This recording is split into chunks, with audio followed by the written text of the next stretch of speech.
बच्चों, इस सेशन में हम लोग लीनियर प्रोग्रामिंग पर की वर्ड प्रॉब्लम्स को हम लोग सॉल्व करेंगे। अभी इसके पिछले एक्सरसाइज में हम लोग ने जो किया, हम लोग को इनइक्वालिटीज दी हुई थी, मतलब इन इक्वेशंस या हम लोग को वो उस फॉर्म में दी थी, एक्स और वाई के फॉर्म में जो भी समीकरण थे। इनइक्वालिटी मतलब लेस देन और ग्रेटर देन के साइन के साथ हम उनको वैल्यू निकालते थे, डिफरेंट पॉइंट्स, फिर उन पे ग्राफ प्लॉट करते थे। अब हमें इसमें वर्ड प्रॉब्लम दी है और इससे पहले हमें इक्वेशंस बनानी है, फिर उसकी हेल्प से हम ग्राफ प्लॉट करके फिर ऑब्जेक्टिव फंक्शन की मैक्सिमम या मिनिमम वैल्यू निकालेंगे।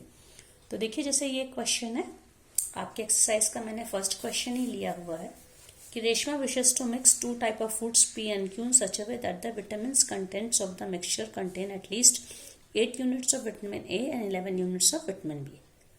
दो तरह के फूड अवेलेबल हैं, पी और क्यू, और उनके विटामिन कंटेंट्स अलग अलग हैं। दोनों में विटामिन ए और विटामिन बी के जो कंटेंट्स हैं वो अलग अलग हैं, और वो जो बनाना चाहती है, जो दोनों को मिला के जो फूड का मिक्सचर वाला पैकेट बनाना चाहती है, तो वो इस तरह से हो कि उसमें विटामिन ए कम से कम 8 यूनिट्स हो और विटामिन बी 11 यूनिट्स हो। अब क्या दी, दोनों तरफ फूड्स पी एंड क्यू की कॉस्ट अलग अलग है। फूड पी जो है 1 kg की कॉस्ट 60 रुपीज है, फूड क्यू की 1 kg की कॉस्ट 80 रुपीज है। अब दोनों के कंटेंट्स दोनों विटामिन के अलग अलग हैं। विटामिन फूड पी वाले में 1 kg का अगर हम उसका खरीदें फूड पी का पैकेट, तो 1 kg में 3 यूनिट्स विटामिन ए के हैं और 5 यूनिट्स विटामिन बी के हैं। इसी तरह से अगर हम फूड क्यू को खरीदें तो उसके 1 kg में 4 यूनिट्स विटामिन ए है और 2 यूनिट्स विटामिन बी है। तो दोनों की कॉस्ट अलग है, फूड क्यू और फूड पी के अगर हम 1 kg को उसका खरीदें, और दोनों के विटामिन ए और विटामिन बी के कंटेंट्स भी अलग अलग हैं। लेकिन रेशमा को जो फूड पैकेट तैयार करना है दोनों को मिला के, उसको जो उसकी रिक्वायरमेंट है कि उसको विटामिन ए और विटामिन बी कितना कितना चाहिए, और इन सब के बाद भी जो मिक्सचर बने, तो हम विटामिन फूड पी के कितने केजी फूड को फूड क्यू के कितने केजी फूड के साथ मिक्सचर तैयार करें कि कॉस्ट मिनिमम आए। तो इसको हम प्रोग्रामिंग करके फिर हम इनको लीनियर इनइक्वालिटीज की हेल्प से ग्राफ बना के सॉल्व करेंगे। तो इसको अगर हम टेबुलर फॉर्म में कर लेते तो ये हमारे लिए बहुत सिस्टमेटिक हो जाएगा और समझने में भी आसान होगा। तो पहला तो हमारा असम्पशन ये होगा कि रेशमा ने, मान लीजिए, फूड पी के x kg को वो फूड क्यू के y kg के साथ वो मिक्स करती। ठीक है, तो हम इस तरह देखिए टेबल बना लेंगे जिसमें फूड पी, फूड क्यू, दूसरा है क्वांटिटी। तो हमने क्या माना है, फूड पी को रेशमा कितना लेती है, फूड पी का वो x kg लेती है और फूड क्यू का वो y kg लेती है। ठीक है, अब फूड पी का जो विटामिन ए कंटेंट है, आप देखिए यहाँ पे लिखा है फूड पी में 3 यूनिट्स ऑफ विटामिन ए हैं। अगर 1 kg फूड लिया जाए तो विटामिन ए के 3 यूनिट्स होते हैं, लेकिन हम यहाँ पे x kg फूड ले रहे हैं, तो उसका विटामिन ए कंटेंट कितना हो जाएगा, 3x, क्योंकि 1 kg पे 3 यूनिट्स है तो x kg पे 3x। इसी तरह से फूड ए, जो फूड यहाँ पे है पी, ये पी की हम पहले टेबल बना रहे हैं। फूड पी में विटामिन बी का कितना कंटेंट दिया है, देखिए 5 यूनिट्स, ये 5 यूनिट्स है। तो हमें फूड पी के x kg को लेना है, तो टोटल विटामिन बी कंटेंट कितना हो जाएगा, ये हो जाएगा 5x। ठीक है, इसी तरह से फूड क्यू का वो y kg मिक्स करती है, हमारा अजम्पशन हम मानते हैं। तो फूड क्यू में विटामिन ए कितना है, फूड क्यू आप देखिए, फूड क्यू में 4 यूनिट्स हैं। अगर 1 kg हम फूड क्यू को खरीदें तो विटामिन ए का 4 यूनिट है, लेकिन हम y kg खरीद रहे हैं तो कितना विटामिन हो, तो टोटल विटामिन कंटेंट उस फूड में कितना हो जाएगा, अगर 1 kg में 4 यूनिट है तो y kg में 4y। इसी तरह से दूसरे वाले फूड क्यू में विटामिन बी का कंटेंट 2 यूनिट्स है, तो अगर y kg हम लेते हैं तो विटामिन बी कितना हो जाएगा, 2y। ठीक है, तो अब आप देखिए कि अगर हम विटामिन ए दोनों फूड को जब मिक्स करें पी और क्यू को, तो हमारे पास टोटल विटामिन कंटेंट कितना होगा? ये हो जाएगा विटामिन ए का कंटेंट पी से इतना, क्यू से इतना, तो 3x प्लस 4y, ठीक है। और इसी तरह से विटामिन बी का कंटेंट पी और क्यू को मिक्स करें, पी से हमें 5x मिला और क्यू से 2y मिला, तो ये हो गया। लेकिन इसमें गिवन कंडीशन क्या दी है कि हमारा जो मिक्सचर होना चाहिए उसमें food at least 8 units of vitamin A, vitamin A को एटलीस्ट 8 यूनिट होना। तो ये विटामिन ए हमारा मिक्सचर है ये, तो इसको कितना होना है? At least 8 units. इसी तरह से विटामिन बी को मिक्सचर में कितना होना है? ये क्वेश्चन की कंडीशन है 11 यूनिट्स, तो ये कितना होना है? एटलीस्ट 11 यूनिट्स, ठीक है। हमारा ये कंटेंट बनेगा इतना। अब कॉस्ट कितनी दी है देखिए, फूड पी के 1 kg की कॉस्ट 60 रुपीज है, तो हमने फूड पी का x kg खरीदा, तो फूड पी के x kg की कॉस्ट 60x। इसी तरह से फूड क्यू के 1 kg की कॉस्ट 80 रुपीज है, तो हमने कितना लिया है? y kg लिया है, तो 80y।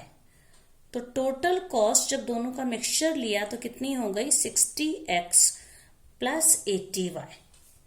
तो इस तरह से ये कॉस्ट वाला फंक्शन है कि अगर x kg food p, y kg food q लें तो उनकी कॉस्ट के हिसाब से तो हमारा जो ऑब्जेक्टिव फंक्शन बनेगा z होगा वो 60x प्लस 80y। और हमें कॉस्ट को मिनिमम करना है, मतलब इस ऑब्जेक्टिव फंक्शन को क्या करना है? मिनिमाइज करना है, ठीक है। अब हम लोग कंस्ट्रेंट्स लेंगे। कंस्ट्रेंट्स बनने की जो लीनियर इनइक्वालिटी बनती है, अब यहाँ पे लिखा है जब हम दोनों पी और क्यू फूड को मिलाएं तो विटामिन ए का कंटेंट एटलीस्ट 8 यूनिट, मतलब 8 यूनिट से कम होना चाहिए, मतलब 8 यूनिट से कम होना नहीं चाहिए, भले उससे ज्यादा हो जाए। तो ये हमारी फर्स्ट इनइक्वालिटी क्या बनेगी? 3x plus 4y is greater than or equal to 8, ठीक है, ये बन गया। दूसरा क्या है? विटामिन बी कंटेंट देखिए, वो भी एटलीस्ट 11 यूनिट्स होना चाहिए, कम से कम 11 यूनिट होना चाहिए, 11 से ज्यादा हो जाए लेकिन कम ना होने पाए। तो ये क्या बन जाएगा? विटामिन बी के लिए 5x प्लस 2y, इसको भी एटलीस्ट 11 यूनिट्स होना है। अब x और y नंबर्स हैं, तो x be greater than or equal to 0 and y is also greater than or equal to 0, ठीक है। तो अब ये जो फर्स्ट इनइक्वालिटी है बच्चों, देखिए हमें जब इसके लिए ग्राफ प्लॉट करना है तो फर्स्ट इनइक्वालिटी में हम क्या लिखेंगे? यहाँ पे 3x plus 4y is equal to 8। Greater than को क्या लिख लेते? Is equal to 8। इसके बाद हम 2 पॉइंट्स इसमें निकालेंगे और इसके जो 2 पॉइंट्स होंगे, एक बार आप x को 0 रखिए तो y क्या मिल जाएगा? 3, और y मिल जाएगा 8/2, दैट इज 2, ठीक है। और दूसरा पॉइंट, ये सब हम लोग पिछले एक्सरसाइज में कर चुके हैं, y को 0 रखिए, 3x इज इक्वल टू 8, तो x क्या हो जाएगा? 8/3 एंड 0। तो हमें इसके 2 पॉइंट्स मिल गए। इसी तरह से हम दूसरा वाला ले लेते हैं, वो क्या लेंगे? यहाँ पे आप देखिए, ये हम लोग लेते हैं 5x plus 2y is equal to 11। अब इसमें भी हम लेते, एक बार x को 0 रखिए तो y क्या मिल जाएगा हमको? यहाँ पे x को 0 रखने पे ये हम यहाँ पे C पॉइंट में x को 0 रखेंगे तो y मिल जाएगा 11/2। और दूसरा पॉइंट होगा D, जिसमें कि हम y को 0 रखेंगे, ठीक है। y को 0 करेंगे तो x क्या हो जाएगा? 11/5। तो हमें ये मिल गए। अब हम इनका जब ग्राफ प्लॉट करेंगे, देखिए बच्चों, ये हम इसका इस तरह से ग्राफ प्लॉट करते हैं तो हमको जो वैल्यूज हैं ये हम इस मार्किंग कर लेंगे। मान लीजिए 1 2 3 4 5 6 7 8 9 10, 1 2 3 4 5 6 7 8 9 10, ये y एक्सिस है, ये x एक्सिस है, ये 0 है, ठीक है। अब हमें ये 0 2, ये 2 है, देखिए ये 0, x कोऑर्डिनेट 0 और y कोऑर्डिनेट 2, ये पॉइंट A है, ये क्या है 0, 2, ये लिया। दूसरा 8/3 अप्रोक्सीमेटली क्या हो जाएगा 2 पॉइंट समथिंग, 2 और 3 के बीच में होगा, तो हम मान लेते हैं कि ये हो जाएगा, यहां पे मान लीजिए 8/3 है, तो ये पॉइंट B हुआ 8, x coordinate 8/3 and y coordinate 0, ये है 8/3। तो इन दोनों को मिलाते हुए जो लाइन खींची जाएगी, ये ग्राफ किसका होगा, किस इक्वेशन का होगा, आप देखिए 3x plus 4y is equals to 8 का। अब इसमें देखना है कि 0, 0 रखने पे क्या आता है। 0, 0 रखने पे स्टेटमेंट फॉल्स आता है।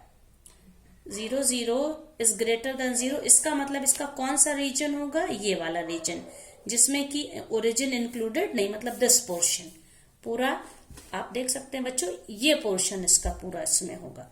अब दूसरे वाले को प्लॉट करें, पॉइंट C क्या है यहाँ पे 0 एंड 11/2, 11/2 का मतलब होता है 5.5, x कोऑर्डिनेट 0, तो 1 2 3 4 5, ये 5 है मान लीजिए, तो ये जो पॉइंट है ये हम लोग का C पॉइंट होगा, और इसके कोऑर्डिनेट्स क्या दिए हैं C के 0 एंड 11/2, और D के क्या है 11/5, यहां से 11/5, तो 11/5 क्या हो जाएगा 2 पॉइंट समथिंग होगा, ठीक है, 11/5 होगा 2 पॉइंट, मतलब 2 यहां पे कहीं पे होगा 11/5, मान लीजिए पॉइंट है D, इसके कोऑर्डिनेट्स क्या होंगे 11/5 एंड 0।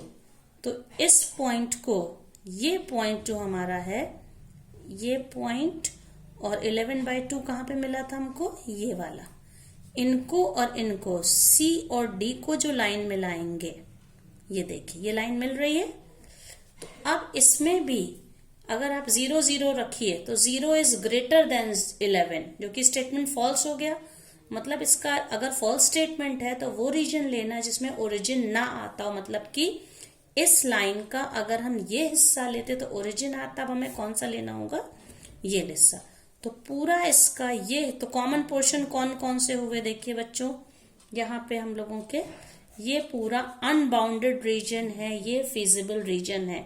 तो इसके पॉइंट्स कौन कौन से हुए, C हुआ, एक B हुआ, और ये D नहीं आएगा, देखिए ये C है, और एक ये हम लोगों ने C लिया था 0, 11/2, और एक ये है B है।